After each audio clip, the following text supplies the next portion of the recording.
వివాదాస్పదంగా మారిన పోలవరం టెండర్లు ఇంకా ప్రదక్షిణలు చేస్తూనే ఉన్నాయి.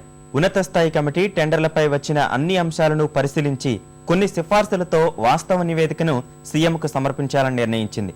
దీనిపై ముఖ్యమంత్రి ఏం నిర్ణయం తీసుకుంటారన్నది ఇప్పుడు చర్చనీయాంశమైంది.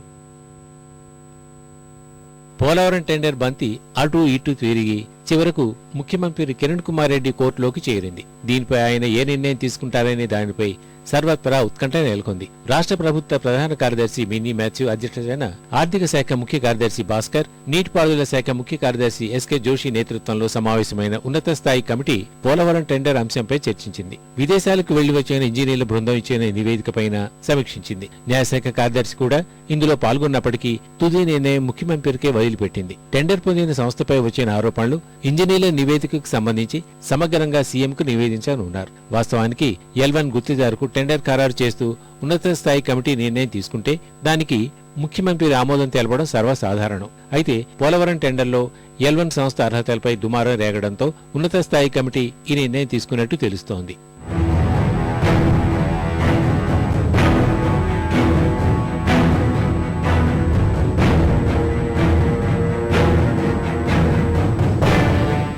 $4,717 కోట్ల వ్యయంతో నిర్మించనున్న పోలవరం స్పిల్వే రాక్ఫిల్ డ్యామ్ కు టెండర్లు ఆహ్వానించగా రష్యాకు చెందిన యుఎస్ తో కలిసి ట్రాన్స్ట్రాయ్ 14% తక్కువ కోట్ చేసి L1 గా నిలిచింది. అయితే యుఎస్ అర్హత పత్రాలు నకిలీవని భారత రాయబార కార్యాలయం నివేదించింది. టెండర్లలో పాల్గొన్న మిగతా విదేశీ భాగస్వామ్య సంస్థలపైన ఆరోపణలు రావడంతో ఇంజనీర్ల బృందాలు చైనా, రష్యాకు వెళ్లి పరిశీలించాయి. ఆ మేరకు ప్రభుత్వానికి నివేదిక సమర్పించాయి. వాటిని పరిశీలించిన ఉన్నత స్థాయి కమిటీ నిర్ణయాధికారాన్ని ముఖ్యమంత్రికే వదిలేయడం చర్చనీయాంశంగా మారింది.